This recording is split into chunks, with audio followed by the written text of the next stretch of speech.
Good morning, and thank you very much for joining us. I am Iyori Folari. Okay, today a bit of diplomacy, shall we say? I don't know what else to call it. The new administration in the United States of America has commenced its deportation proceedings that it had, is the word threatened? It had stated that it was going to look into this, take care of it. Well, it has already started. The news has been covered on it. But as it concerns us, talking about Nigerian nationals, 201, it is said, 201 nationals are due for deportation. 85 of them are to arrive Lagos anytime from now. So we'll look at this. The Minister of State for Foreign Affairs, Bianca Odumego-Ojukwu, has met with a U.S. Official, and they've spoken about these matters. First of all, let me introduce our guests. Ambassador Elijah Onyeagba, former ambassador to Burundi. Good morning to you, Ambassador. Thank you so very much. Good morning, Uncle Yuri. It's nice having me. Indeed, always my pleasure. Okay, and we will be joined later on by legal practitioner Liberus Oshoma, on the program. Okay, well, President Trump did say it, and now he's doing it. He started, in fact, it wasn't Nigeria that was the first, but now here we are. Nigerians will be receiving some of our nationals who are being deported. His quest is against unregistered nationals. I beg your pardon, unregistered immigrants. And I understand that the first set of 80 or so that will be 85 that will be arriving Lagos, they are said to be those that have been convicted of serious crimes. So those are the ones that are coming in first.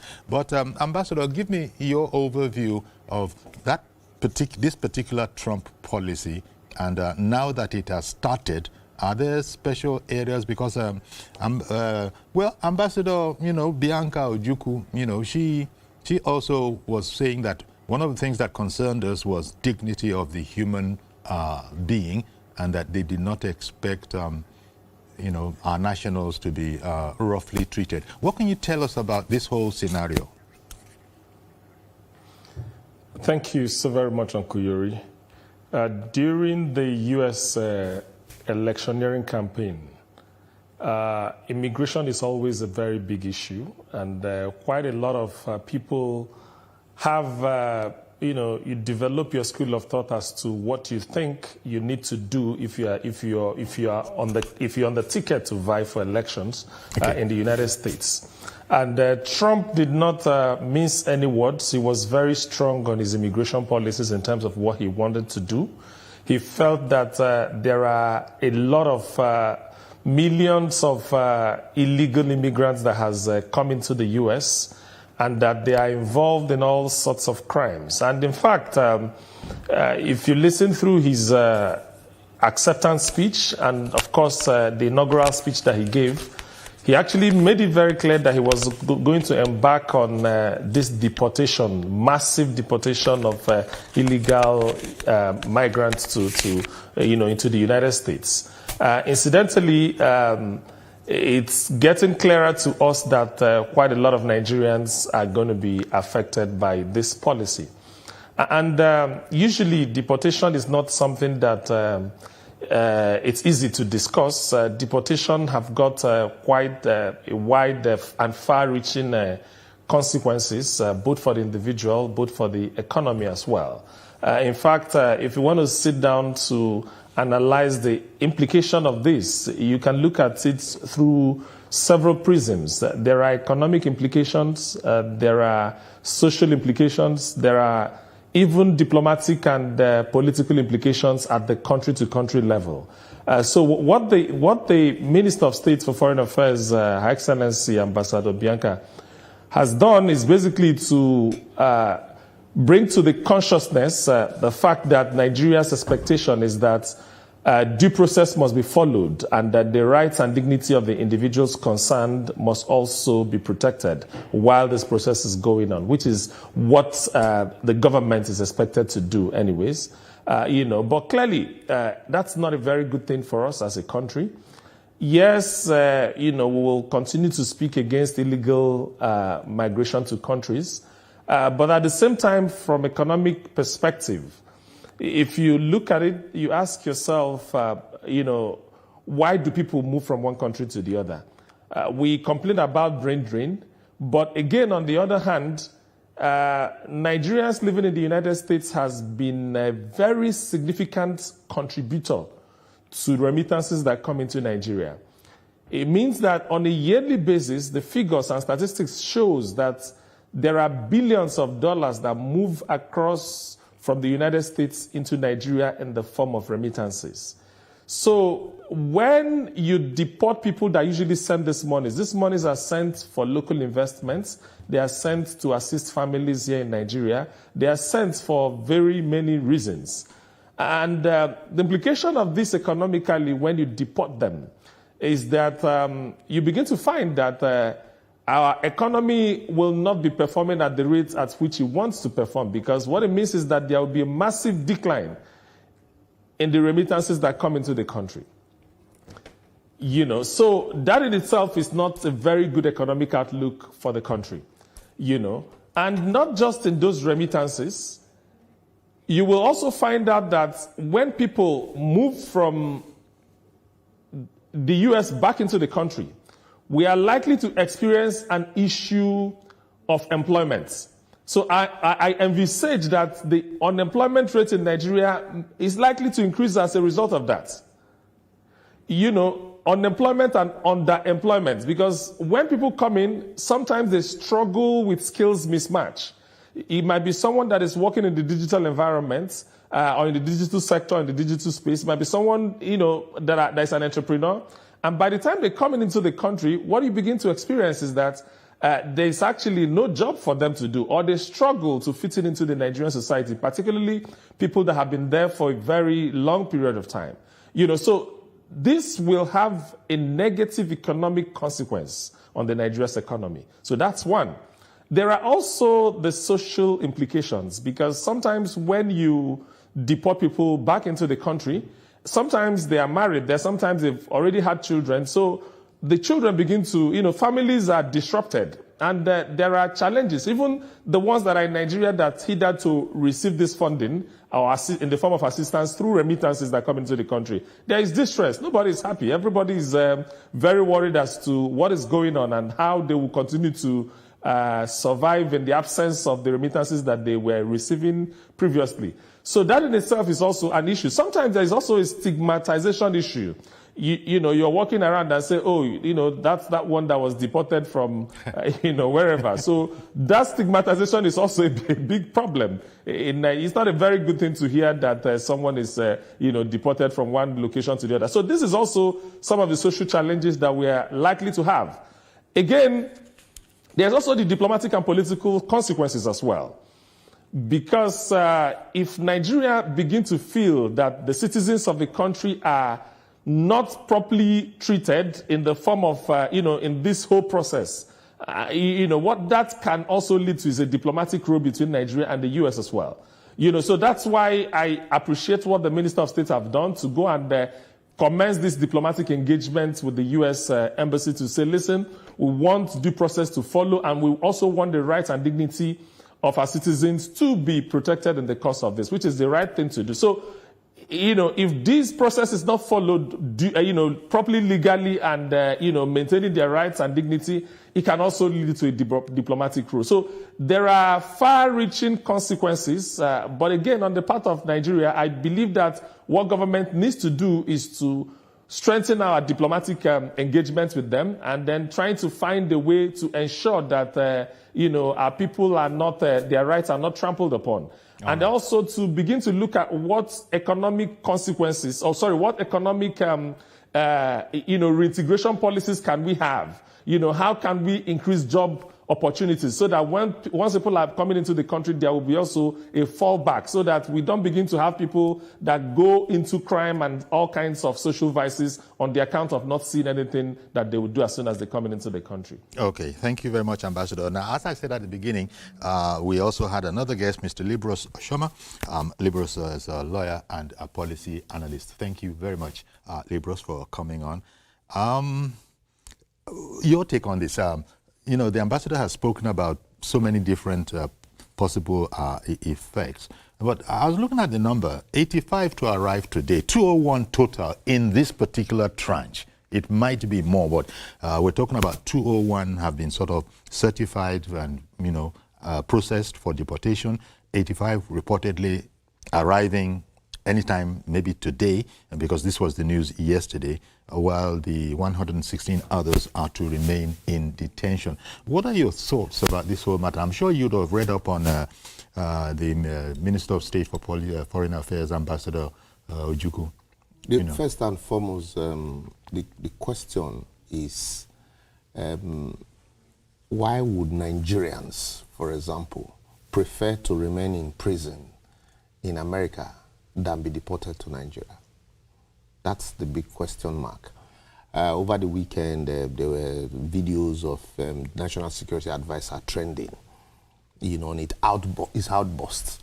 In relation to the Canadian refusal of visas. And why would, you know, somebody at that level be angry?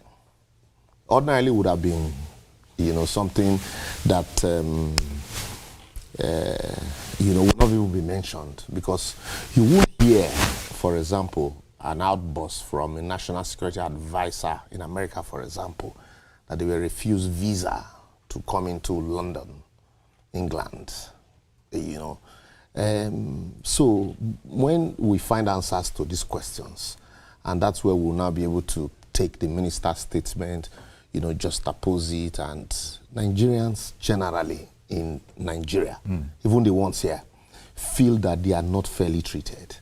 That is why you find Nigerians wouldn't mind, you know, crossing the sea, dangerous, you know, trekking the Sahara Desert just to get to Europe, crossing the sea, the Mediterranean Sea, just to get abroad. Anywhere they say is abroad, they just want to run to them. You know, they are not properly utilized there, for lack of a better word. And so, now, you find out that some other persons, yes, you know, other persons, other countries are deported, not just Nigeria. They didn't start with Nigeria. They didn't start with Nigeria. You know, the row really is between America and Mexico. You know? And if you go to places like San Francisco, for example, and California, you feel this, you have a lot of it. In fact, you have three major languages in America: English, you know, two major languages, you know, the Latino and English, you know, it's... Well, English and Spanish. Yes, sorry, English and Spanish, because of the what do you call it? The proximity of Mexico. And so now they've come to accept that. So what we need to do he went and started the offensive, if that is the word to use, from there. So despite all of that, they would have a way, because of the proximity, certainly there will be ways to deal with that diplomatic relationship. But here, no matter what we say or do, we're going to be negotiating or discussing from a weaker point of view. Anytime you hear that, oh, the American embassy has shut down their operations in Nigeria, you know, there's palpable tension. Anytime you hear that, oh, last 2 weeks there were a rumor that, oh, the Dropbox visa application had been stopped until the American envoy came to clarify the issues. There were, you know, fears. And so why? Because here we have not been able, Nigeria has not been able to look inward and say, you know what, let's first and foremost treat our citizens well, provide the basic infrastructure to make it unattractive for them to want to go seek better life outside. Go to United Arab Emirates. They don't just wear white. If they give you a job, construction job, it will be stated there clearly that you should come with your laborers because they don't have laborers. So citizens from those places will travel to other places as kings. But when you don't treat yours well, they will find all alternative ways, not just Nigeria, Africa, you know. And that's why Africa is almost like a scrapyard for these people.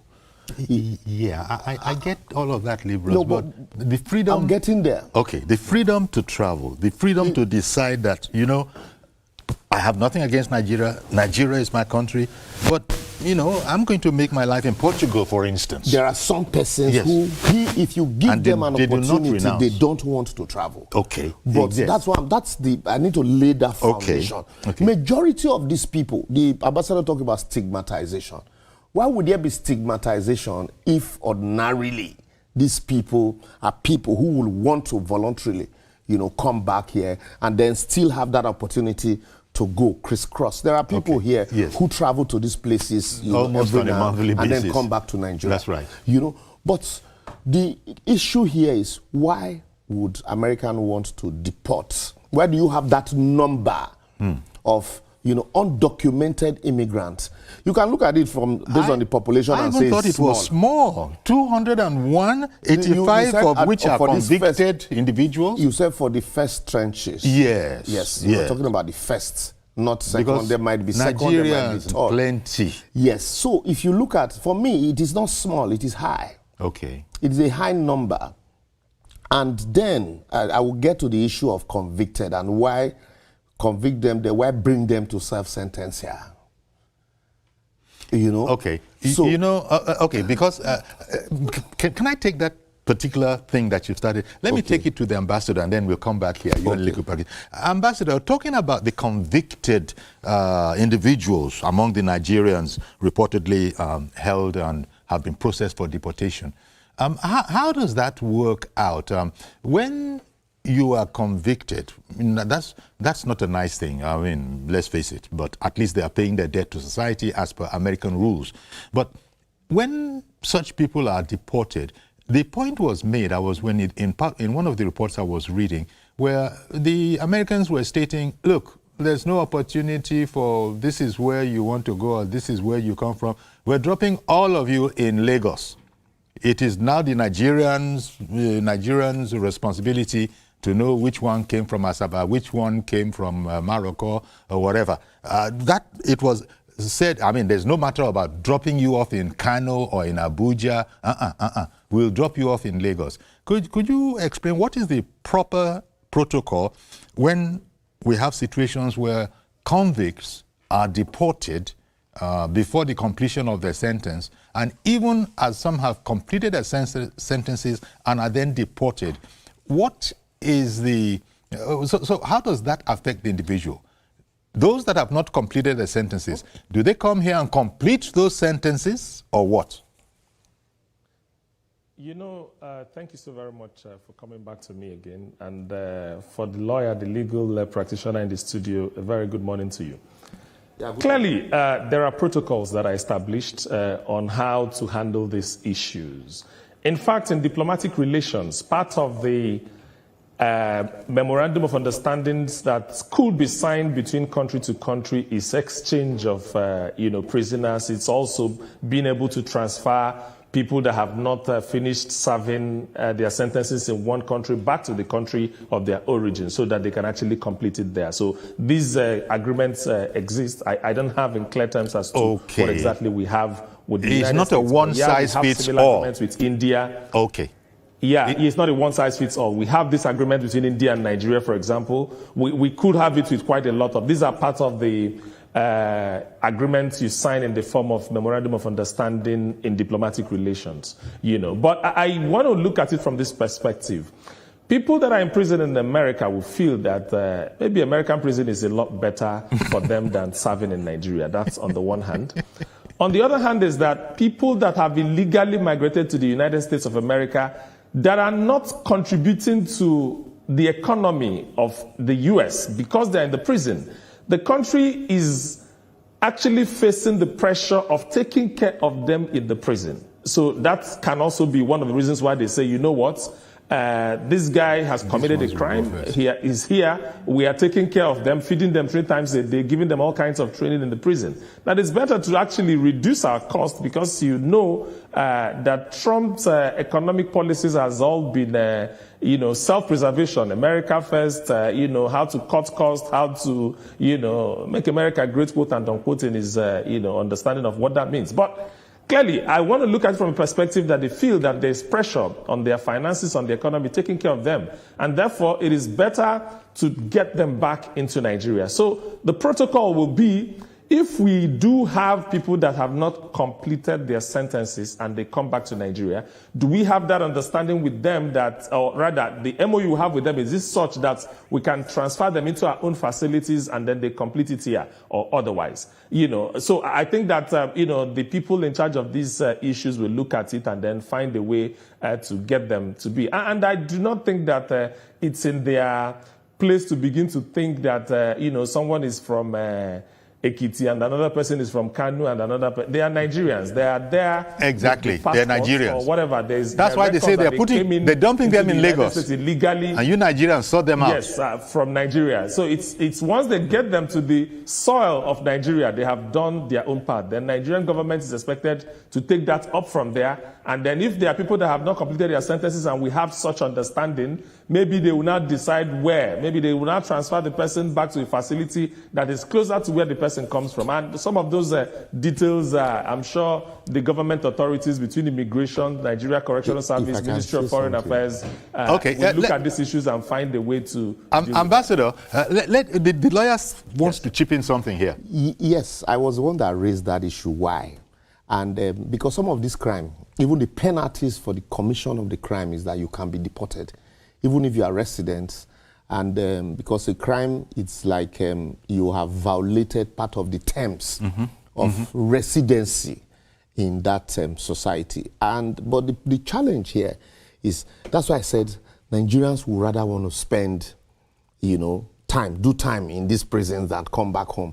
Even the ones that are, but the good parts, it's not a laughing matter, but really, they have television over there in their prisons. I once listened to, I attended a seminar where, a preacher in Nigeria here said, he came from America, he said that he visited some of our university hostels, that Americans will not put their prisoners in the places we call university hostels. That's an aside. And it was a Nigerian speaking? Yes, okay, so reside in America. Make too much trouble. And so the problem, the question here now is, even the ones that are still serving, the good part for them is that I've had cause to, I was in one of these big, police formations, and I saw when some Nigerians were deported from America and they were received and all their biometrics taken. Okay. And the good part for them is that at the end of the, even some of them that have not completed their terms, with special arrangement here, some of them are allowed to go. Okay, so, because yes, I was wondering if there was that possibility that, look, so far you've been deported. It doesn't matter what's left. Go. Exactly. That's what happens here, because, we're highly religious, very sympathetic. Oh, this man was like he was in heaven. Nigeria is a cell enough. It's a prison enough for him. So just allow him go. That's why I said I use the word with special arrangement. And you find out that even when in some cases they are documented, their fingerprints, biometrics are taken. Commit a crime in Apapa and your fingerprints are taken in Apapa. As a first timer, you don't even need to leave, go far. Just go to my 2, commit another crime, and your fingerprint will be taken as a first timer. That's to tell you how coordinated these things are. So that's why the business of their foreign mission is, look, we have handed you over your people. Yes, in Lagos. Yes, they have. It's not their business really. So, yes. To begin to take you to, because ordinarily, if you were a documented immigrant and you had obeyed and complied with the rules and regulations of the society, you will not be in this situation that you are in. But in all of this, for me, I want Nigerians to see this. The government should see this, not just from the diplomatic position. And if you remember Prince Bolaji Akinyemi, Professor Bolaji Akinyemi said that the government should try as much as they can not to go into the diplomatic role with Trump.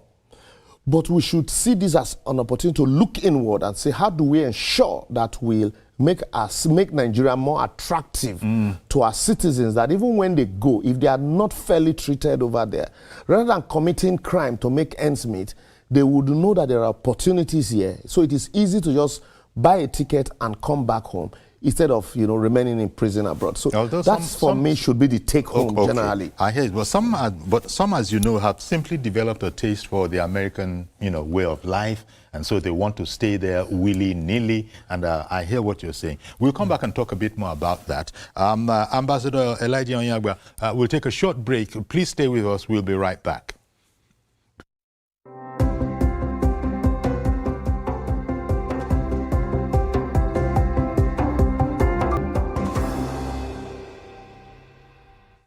Okay, welcome back. Ambassador Elijah Onyagba, former ambassador to Burundi, is in our Abuja studio. And in the studio here, we have legal practitioner Libros Oshoma. He's also a policy analyst. Ambassador, coming back to you over there, you've heard, the legal view, the legal point of view that, and I think you had said earlier that, look, it's not a one-size-fits-all kind of MOU that they have. It might be so with one country and not so with another country. But did you want to contribute on, especially as they themselves mentioned that 85 who are who are convicted felons will be arriving today, 116 others to remain in detention. That very detention, the very detention camp, Ambassador Bianca Ojukwu, had spoken about this, that, look, we want to cause as little stress as possible to these people, all the time maintaining their dignity as Nigerian, first of all, as human beings, and that they didn't expect that this would be trifled with. I think she was explaining all those things that the ambassador himself also spoke about. A lot of these people, it is thought, are breadwinners, are paying school fees, are doing this and are doing that. So there are going to be upheavals. Ambassador, if any way you look at it, if we are undocumented and in the U.S., surely we're liable if you are caught. People don't want to be caught. It's best. I imagine there must be hundreds of thousands of Nigerians who are walking free in America simply because they are complying with all the rules. But there are these unfortunate ones that find themselves as convicts now. Is there really any hope but just take them back and, as Libros has been saying, see what you can do to discourage people from wanting to go to the no man's land of another country without having any kind of support system yourself? We can't overflog the issue on the need to fix our country because where the world is going, the new world order from Trump's inaugural speech from the day he took over as the president of America, he was concerned about America.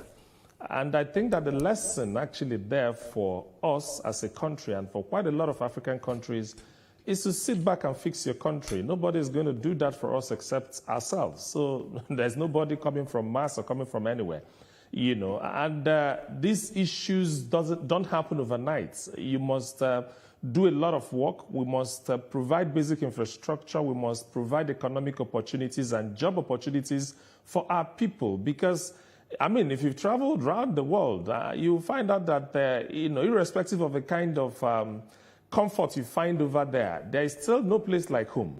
So the idea that we must try to do everything possible to make our economy attractive for our citizens to stay back is a no-brainer. That point has been made and it's been made very clearly. But again, on the part of the fact that people are already convicted, the argument for the Americans, I would imagine, would be that they are not working. They are not contributing to the growth of anything in America's economy. Actually, they are spending public resources and finances to keep them alive and feeding them in the prison. So what's the point? there are quite a lot of, illegal immigrants that get into the U.S. from quite a lot of countries. Some of these things happen through what they call immigration fraud, meaning that you could actually take a visa, a B1, B2 visa that is for tourism, and then you get there, and then you now decide to stay back and decide to find a job, and some of these things. So these things happen. So that in itself is an issue, but again, the next level is that some of them have also now gone into crime. Number one, you are not documented properly, you're probably not there with the right visa to work, and then again, you are now into crime. So these are the issues, and then, of course, they have been tried, they have been convicted, and they are serving their sentences. So the country will imagine that there's no need spending resources, just so long as you can trace where they have come from, return them to the country. This is a big issue and has always been a big issue between America and Mexico, and that's that's what gave rise to the big story of wall, the construction of the wall between the the borders of America and that of Mexico and all of that. But as far as we are concerned, we've made the point very clearly that we need to fix our country. So that's the number one issue, because it's not just America. There are quite a lot of countries. Sorry, Your Excellency. I want to talk about the deportation experience. Yes, I want to talk about the deportation experience. I'm going to come back to you so that you can do precisely that, but we've been holding on to Reverend Dominic's call for quite a while. So let me quickly take Reverend Dominic's call. Saying, begging excuse from Libros that, I'm going to go straight back to the ambassador for that deportation experience he wanted to give us. Yes, good morning, Reverend Dominic. Good morning, TVC. Good morning, my friend Libros. Good morning, Ambassador Elijah. Thank you. Yeah. Good morning. Good morning. Let me tell you this story in 5 seconds to tie it to what we're discussing. I was in South Africa a few years ago. As a local pastor from Nigeria. So in that church in South Africa, there's many young ladies. So I made an altar call who want to pray for these young ladies to marry. So as they were coming forth for me to pray for them to marry, every one of them has a little child or at the backing or is coming out with a little child.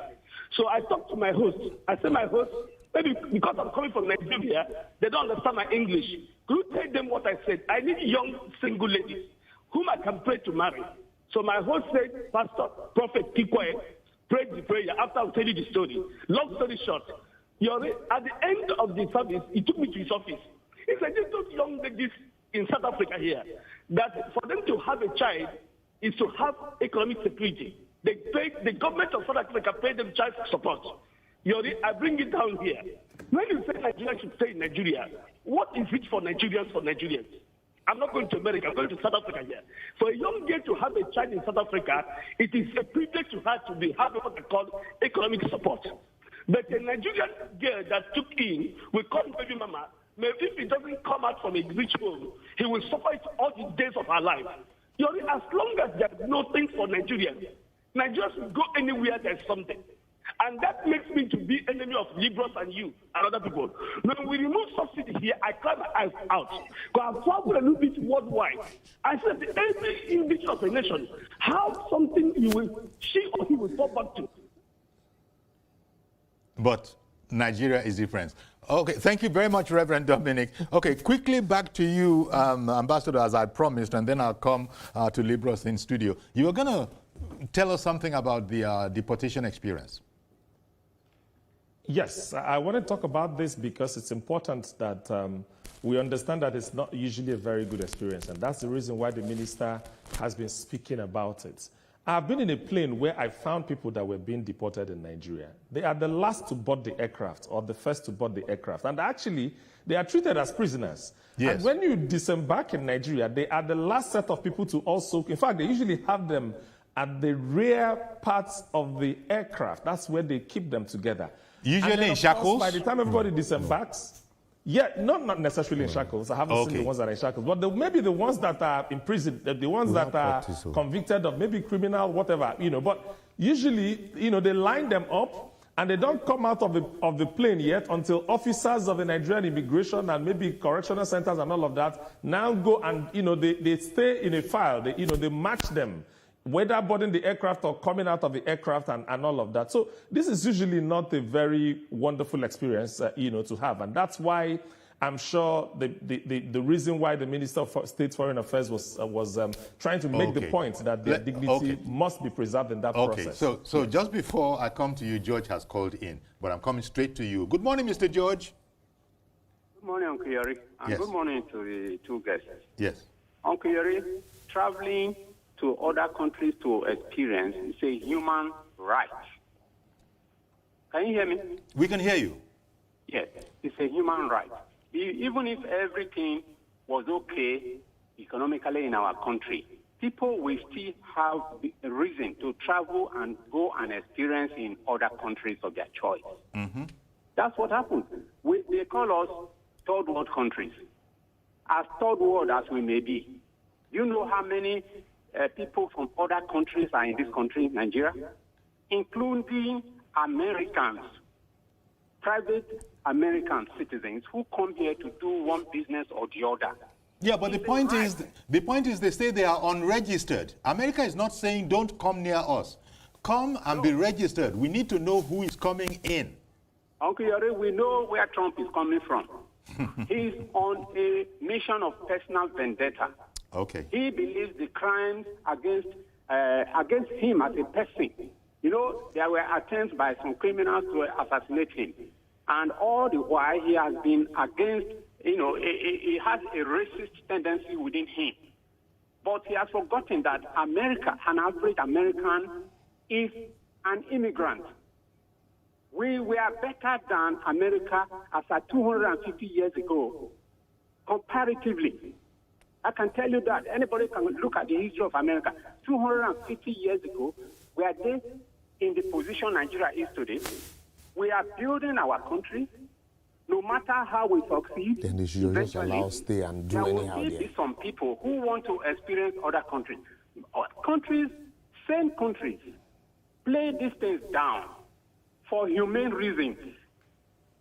Okay. There's no country that doesn't have one form of illegal immigrant or the other. They play it down for humane reasons. Okay. This president of America has no human feeling. That's the truth of the matter.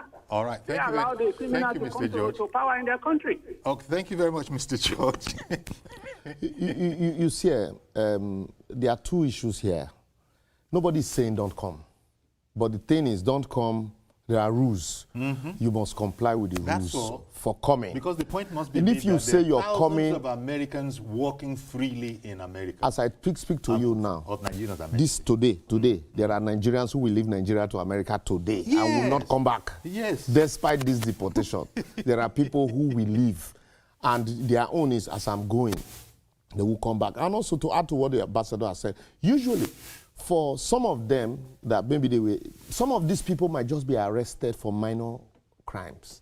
And then also, because of the society. Arrested for minor crimes, and then it is found out that your stay is irregular. So that becomes a bigger problem. And then maybe the crime might be a crime that will be overlooked in your society. For example, you're coming from a club and you are drunk. Here, it's a normal thing. Mm-hmm. You can even give the policeman the remaining drink and say, okay, manage. No, discipline will not allow any Nigerian policeman to countenance that kind of a thing. We'll leave that for another day. Yes, let us leave it for another day. You know, so some of them, I've had friends who were arrested and deported, no clothes, nothing. But the challenge for me in all that we are saying is, look at Nigeria, the way Nigeria is. Why are people, even some of these people, you say, okay, you're bringing them back, in inhuman form, you should give them their dignity. The question here is, that's why even no matter how they treat these Nigerians, we don't reciprocate because you hardly find Americans you are going to deport. In the same situation. And then even when it is... These Binance people, did we... That's a big story. In government custody, and then they just vanish, and then they appeared somewhere. I'm holding on to Mazi Okoruafo. Oh, he's been long. Yes, I've been asking after Mazi Okoruafo. Good morning to you, sir. Go ahead. Good morning, sir. Honestly speaking, Trump is God sent to survey the whole world, not only America. There are like what I guess for just some minutes ago. There are things we in Nigeria we overlook. Because we overlook those is continue multiplying, making all these criminalities, all these vices available. Look, you travel to a place, you have no documentation, and they caught you with certain things. There's the goal of keeping you for like, send you back to your country, go there and settle that if you can reform yourself. Because America, like Trump already said, look, what he's doing now is the profile of what he gave to people when he was campaigning. The second part that he did was what he said that he don't waste of time, that within 100 days in office, he will do this. That's what the young man is doing. Now, do you know? No, Trump is not a young man, no. Which young man? No, I call him a young man because he's a vibrant. Trump is 78, I believe. Something like that. Age is not a barrier. Age is not a barrier. Whether it's not age, it's a barrier because the decision is taken now is what a young man of governor is supposed to take to salvage their state. Yeah. Because, look, if the young governors we have in this are vibrant and taking decision like that man you say is a road at I call him a young man, everything has been taken. How can you allow a state and people to stay in a place? One people will just come and gather themselves outside. I think you saw what happened in Washington State yesterday. You saw what they said House of Lagos State. Is that how it's supposed to be? I don't know, woman. Can't you see? Don't you have spirit of sportsmanship? Honestly, Trump is doing the best thing. May God bless you and keep you. Honestly. Okay. I've got to leave it there. Thank you very, very much. Please. And let me round up my thought. Yes. And so, for me, the challenge here is you're saying, oh, they are human dignity, their treatment and all of. The question, the big question, there is no way, Ambassador, sorry, there's no way we won't come back home here and ask the same question. The question, these people will confront you and ask you how well these same citizens, we've treated them even fair, much more than you have treated them. And so you don't have the moral right to begin to tell us how to handle, because if you had organized yours, they won't come here to commit crime. And some of these citizens also, the big question and the trauma for them is, am I going to come to Nigeria to confront the kind of DSS, the kind of police protection that we saw this Lagos State House of Assembly was given? Because if you look at what happened, with the letters we have seen from the Lagos, the DSS, they were invited to Lagos State House of Assembly, because you can't talk about what is happening abroad and say, give us fair treatment. And then you look at, when you juxtapose it with what is happening inside, oh, we were invited to come and give protection. And you ask yourself, is this how you give protection? When they invite you to come and protect, is it to come and steal? Is it to come and invade? With the previous protection that you had been given, is this how you had been given that kind of protection? So if your security can invade a house of assembly, the hallowed chambers of a house of assembly, under the guise of protection, then what moral right do you now have to tell, foreigners, foreign countries that are bringing back your citizens who have committed crime in those citizens to say, no, this is how you must treat them? Because you are not treating your citizens well. The first thing should be, for me, let Nigeria treat her citizens well. And then that will not be a benchmark on how others will treat them. Look, Trump is talking about American first. Why can't we say Nigeria first? Let's copy it from there and say Nigeria first. And anywhere an America is, once he says, I'm an American. Everything Tinubu has been doing has been to raise the profile of Nigeria. That's a topic for another day. The profile of the politicians is raising massively. The profile of the average Nigeria is different. That's why what happened, that show of shame at the Lagos House of Assembly yesterday, was avoidable. And the question you will now ask to end on that, is the former speaker above the law that there is a petition that somebody is coming to cause mayhem? The DSS did not invite the person. If it's Liboras Oshoma or Okuyori, the next thing, they will send vans to come and pick you, invite you. They say they want to hear your own side of the story. He was not invited. Rather, the people that called you for protection are the people that you're invading, and the people that you want to seal. You seal offices, you want to seal chambers, and you want us to believe that, yes, truly, this is a police protocol. Oh, come on. In fairness, there was no way I was going to be able to prevent you from bringing that up. There is no way, because we're talking about so that is why Nigeria. Thank God you allow me to vent. Kolawole, Mr. Kolawole in Alakwere, good morning. Thank you for holding on. Is Kolawole there? Yes, Mr. Yori, I'm there. Okay, good morning, sir. Go ahead, quickly, please. Good morning. Good morning. Happy Valentine in advance, in arrears.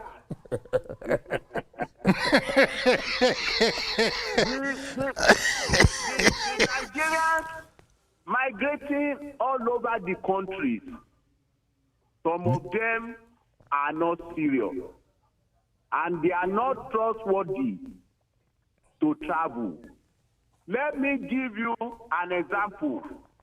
2010, when I traveled to UK, the house I stayed, I was told, if you had a knock on the door, don't open the door, because if they enter the house, it's police, so they will pack everything or they are bailiffs. Okay, well, thank you very much. I understand. In fact, oh dear, we've completely run out of time. I suspected it might be very much like this. You know what? Tell you what, Ambassador Elijah Onyagba, you're a friend of the house. Yes. You're close to us. You know how we roll, and this has happened. I have even less than 2 minutes, so I'm just going to have to thank you very much, sir, for coming on our program today. There's no time to say anything. No, just give me 2 seconds. Just give me a second. I think it's important that we all understand that we all have the responsibility of building Nigeria. Okay. Our conduct, whether in or outside the country, says a lot about who we are as a person. Indeed, we can't say much more than that. Hands must be on deck. Thank you very much, sir. Completely ran out of time. In the hands being on deck, yes, the government, there's a higher responsibility on government when the environment is there. Okay. So that the hands are on deck will not be on poto. They will truly be on deck. Liberal Soshama, I thank you very much. Ambassador Onyagba, I thank you very much. We're going to have to leave it here. Do please join us tomorrow for a fresh edition. I am Yori Fulani. Bye-bye for now.